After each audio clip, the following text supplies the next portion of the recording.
परमेश्वर कहते हैं चिड़ी चोंच भर लेगी नदी ना घट्यो नीर, और दान दिए धन घटे नहीं कह रहे साहब। ये भगवान का वचन है, किसी बालक का नहीं है। और देते को हर देत है जहां तहां से आन, और अण देवा मांगत फिरो, फिर साहिब सुने ना कान। आज एक व्यक्ति तो कार में जा रहा है और एक हाथ फैलाए खड़ा, दिए बाबा दिए बाबा दिए बाबूजी, और सब निकल जाते उसके पास से। अब ऐसा क्यों है? इंसान वो है, इंसान वो है, उसने पिछले जन्म में कोई दान कराया नहीं। और एक विधान है भगवान का कि एक मानव शरीर 84 लाख प्रकार की योनियों को भोगने के उपरांत एक मनुष्य जीवन अवश्य मिलता है, और उसमें पिछले संस्कार भी साथ होते हैं। तो उसमें पुण्य होता ही नहीं, उसका पुण्य नहीं है तो उसको दे कौन? मांगता रहे मर भटक कर दुखी होकर। तो यहाँ कहते हैं देते को हर दे, परमात्मा जिसने दान किया उसी को देता है। और जहां तहां से आन, चाहे कोई भी कारण बनावे, और अण देवा जिसने कभी दान किया नहीं मांगत फिरो, फिर साहिब सुने नहीं कान। तो यहां जो दान आप करते हो, एक का 1000 आपको बेनिफिट होगा, 1000 गुना समझो, ये सत्कर्म मान लेना।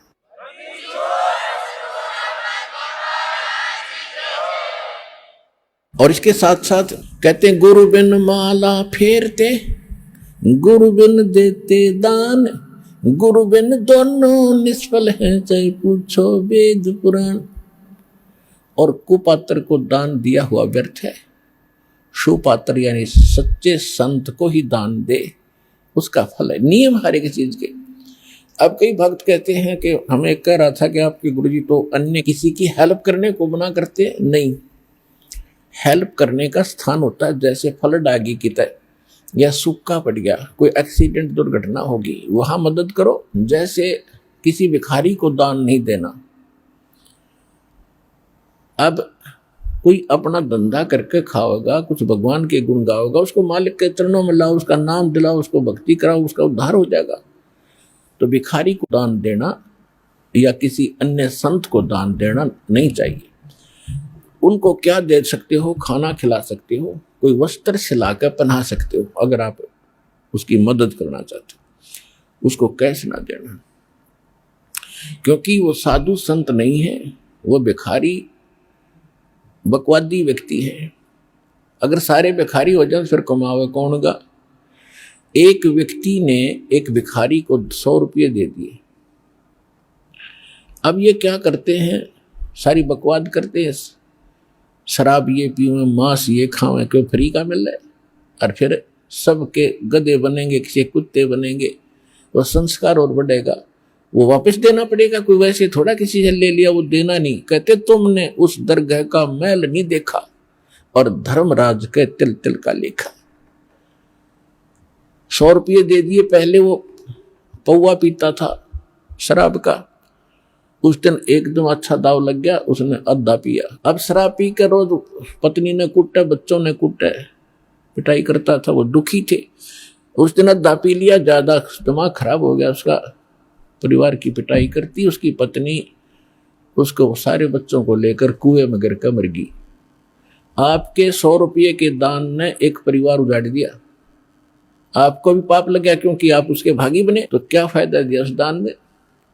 गुरु बिन माला फेरते, गुरु बिन देते दान, गुरु बिन दोनों निष्फल हैं, चाहे पूछो वेद पुराण। अब जैसे द्रौपदी ने एक अंधे महात्मा को एक कपड़ा दिया था 9 इंच बाई 3 फुट 4 फुट,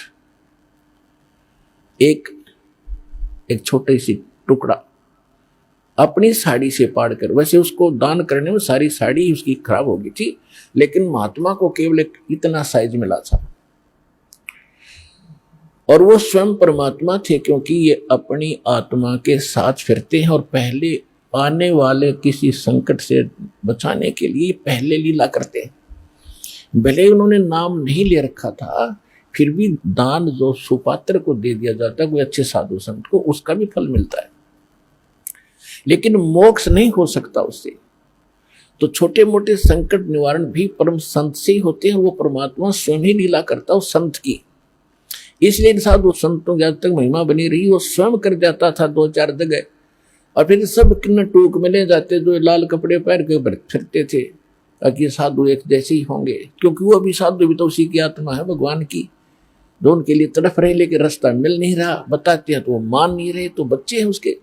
तो सभी के लिए परमात्मा समदृष्टि है, सभी का लाभ, सबके दुखों से बताने की चेष्टा करता है। तो ऐसे द्रौपदी ने एक कपड़ा दिया था और परमात्मा ने आशीर्वाद दे दिया था, बेटी आज तने मेरा पर्दा बचाया है, मेरी इज्जत रखी है। क्योंकि वो साधु था, जल में खड़ा था, नहा रहा था, अंधा था, और कपड़ा कोई था नहीं तन पर, ओनली एक लंगोट रखता था पर्दे पर, एक लंगोट, कोई कपड़ा नहीं था। गर्मी के मौसम थे, गंगा में नाव था। स्नान करते समय उसकी वो लंगोटी भी हाथ से टूट गई, वो छूट गई।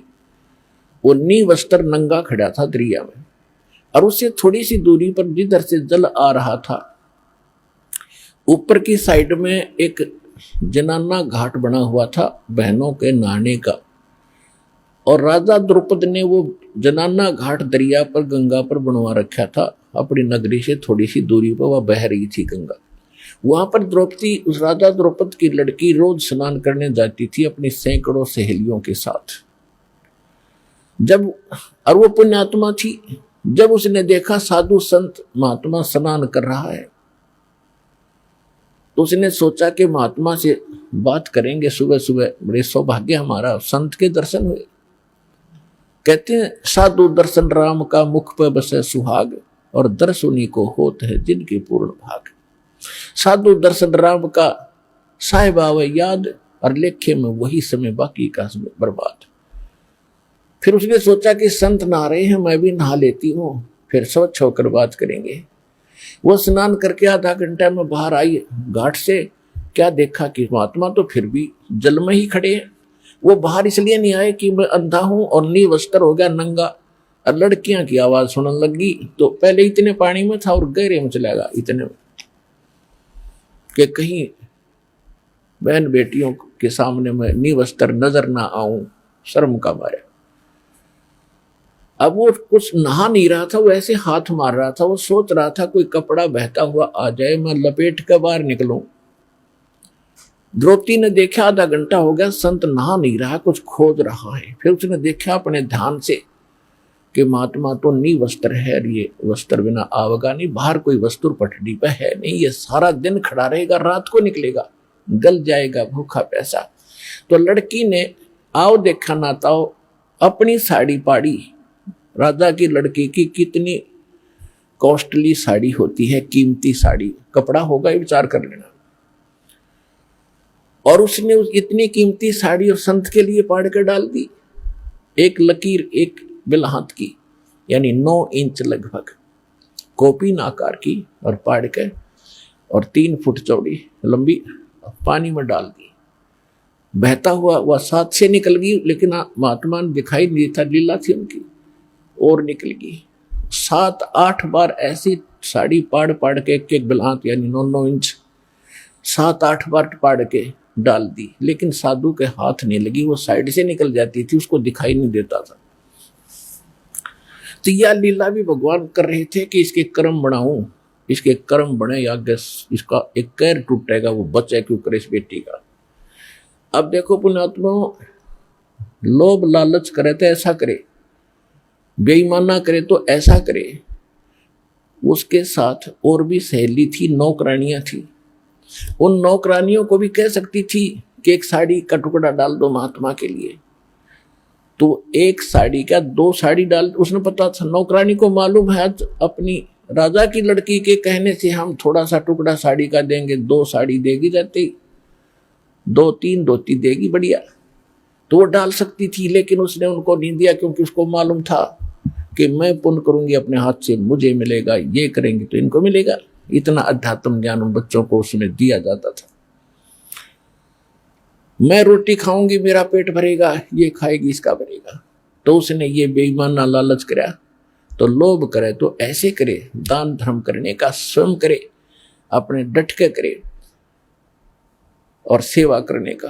तो इसी प्रकार जब उसने 7-8 को पीन के ऐसे डाल दी, नहीं हाथ लगी, फिर उन्हें सोचा निकट न्यू नहीं जावे थी कि कहीं महात्मा को आभास ना हो जाए कि लड़की है ये जो कपड़ा डाल रही निकट आएगी, तो कहीं ये आगे को ना सरक जा दरिया की तरफ और बह जावे, मर जावे, यो तेज धार में बह गए। बोल इसलिए नहीं रही थी। इसलिए उसने एक लंबी लकड़ी उठाई जंगल से, उसके फिर एक और टुकड़ा पाड़ा, फाड़ के उसके लपेटा और धीरे धीरे साधु संत के हाथ के निकट कर दिया, जहां वो ऐसे हाथ मार रहा था। जब उसके हाथ लग गया उसने तुरंत उसको पकड़ा मजबूती से। फिर उसने देखा कि ये वैसे कोई बहता हुआ कपड़ा नहीं है, ये तो स्पेशल साइज पाड़ के साड़ी का दिया हुआ है, और बेटी भी आस पास ही होगी। वो तो अंतर्यामी थे, लेकिन लीला जो भगवान करते हैं, जैसे 120 वर्ष धारणक रूप में, जुलाई रूप में काशी में रहेगी, कोई आज तक नहीं समझ पाया वो भगवान थे। आज समझ में आ गया कि वो परमात्मा थे और हैं और रहेंगे। तो ये लीला ऐसी गजब की करता, कोई सोच भी नहीं सकता यूं भगवान है रह कैसे। अंधे की लीला करे थे, अंधे वाली करी पूरी।